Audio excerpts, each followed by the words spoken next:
भक्त शिरोमणि बाबा गंगाराम के सुपुत्र थे। उनके अंदर भक्ति और भाव शुरू से था। वो बहुत व्यवहारिक थे और उनके अंदर कूट कूट के अपने दुख, मतलब परिवार के जो दुख, किसी को देख लेते दुखी है तो उनका दुख तुरंत वो दूर करते थे। उनके अंदर बहुत बहुत भक्ति भाव थी कि वो मेरे कोई परिवार में कोई दुखी नहीं थे। उनके अंदर ये भावना थी और हम लोगों ने देखा इस चीज को, महसूस किया कि वो हर आदमी को अपने गले लगाते थे, वो सबकी इच्छा पूरी करते थे। जब वो माँ गायत्री के साथ, जब वो माँ गायत्री कलकत्ता में थी तो जगत पुरी से आते थे और उनके घर जब जाते थे तो क्या उनके साथ ज्ञान की चर्चा होती थी। जब वहाँ उनके सामने ज्ञान की चर्चा करती तो जगत गुरु देखने लगते कि अरे वाह, माँ के अंदर तो इतना भाव है, इतना प्रेम है, इतना, तो उनका भाव देख के वो इतने भाव विभोर हो जाते थे कि वो नतमस्तक हो जाते थे, झुक जाते थे और चुप हो जाते थे। उनके अंदर इतना भाव था। माँ तो है ही देवी, उनके तो ममता का भाव है माँ के अंदर। तो माँ बहुत शुरू से ही सबको इतना प्यार करती थी कि जब हम लोग उनके यहाँ जाते भी थे ना तो बहुत प्रेम से भाव से अपने पास बैठाना, करना, प्रेम देना।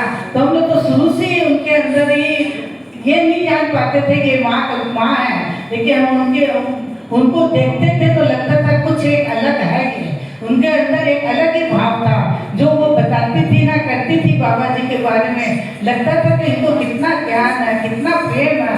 तो उनको देख देख के हम लोगों के अंदर ही वो प्रेरणा जगी, उनके प्रति झुके हम लोग। नहीं तो हम लोग नहीं झुक पाते, हम लोग अभिमानी व्यक्ति है, जल्दी से झुक नहीं पाते। लेकिन उनका प्रेम इतना था, जो भी उनके पास आके बैठता सबको वो अपना आशीर्वाद देती थी, सबको प्यार करती थी। ऐसी थी माँ।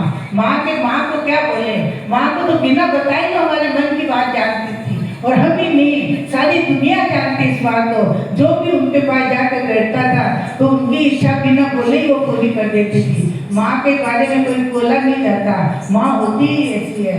माँ तो एक, और जो भाई बहनों के बारे में क्या बोलूं, उनके बारे में तो बोलने से ही हमारे अंदर एक तरफ होती है। आज वो इतने अच्छे घरों में पल्ले फूले थे, लेकिन जब पता चला कि यहाँ से हम लोग को जाना पड़ेगा सब छोड़ के, वो मिनटों में एक झटके में सब कुछ छोड़ दिया और माँ के साथ आगे। और उनके साथ क्या बीती ये आप हम कोई नहीं जान सकता। उन लोगों ने कितना कष्ट झेला, कितनी तकलीफें से झेली है, लेकिन आज वही जानती है। आज उनको हम अच्छे रूप में देखते हैं तो हम सोचते हैं लोग कितने सुखी हैं, लेकिन 12 वर्ष उन्होंने कितनी तपस्या की, कितनी साधना की, कितना सब कुछ किया, तब जाके उन्होंने आज इतना ये सब कुछ हम सब बच्चों को बांट रही है, कर रही है। जैसी माँ थी वैसे वो बच्चे हैं, आज वो भी वैसे ही बांट रहे हैं जैसे माँ बांटती थी। माँ एक सूत्र थी जो अपने बच्चों को अपने प्रेम से वो सबको पिरो रखी है। सब बच्चे उनके आसपास होते हैं तो ऐसे लगता है, नहीं तो दुनिया में ऐसा कोई नहीं है, कोई एक दूसरे को देखना नहीं चाहता। लेकिन माँ ही एक ऐसी थी कि अपने प्रेम से, अपने भाव से सारे बच्चों को, सारे परिवार को एक कर रखी थी। आज माँ के लिए क्या बोले, माँ तो वो देवी है, माँ तो वो सरस्वती है, माँ वो दुर्गा है, माँ वो अन्नपूर्णा है। माँ के अंदर वो सब भाव है, सब कुछ है, लेकिन इस चीज को हमको पहचानते नहीं ना, इसलिए हम अपने जीवन में दुख पाते हैं। जिस दिन अगर हम थोड़ा पहचान जाएंगे उनको तो हमारे अंदर कोई दुख सुख रहेगा नहीं। उनके अंदर उनके प्रति हमारा अगर समर्पण का भाव होगा तो हमारा जीवन सुखी रहेगा।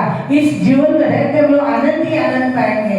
ऐसा है बाबा गंगाराम जी का चमत्कार, माँ का चमत्कार और वो मंदिर का चमत्कार। वहाँ के जो बालू है, बालू जो वहाँ की तपोभूमि है, तपोभूमि से तप के वो बालू नहीं रहती, वो रज है। और वो रज आज लोगों की तकलीफ दूर करती है, लोगों को क्या बड़ी से बड़ी बीमारी वो खत्म कर देती है। तो जब बालू एक कार्य कर सकती है तो माँ और भक्सिरों मणि और बच्चों के बारे में हम लोग क्या कहें, इस बुक से हम कह नहीं सकते। हमारे साथ तो बहुत कुछ ऐसा किए कि हम तो मतलब शुरू से उनको माँ कहते आए हैं। आज माँ के प्रति हम लोग का समर्पण का भाव है।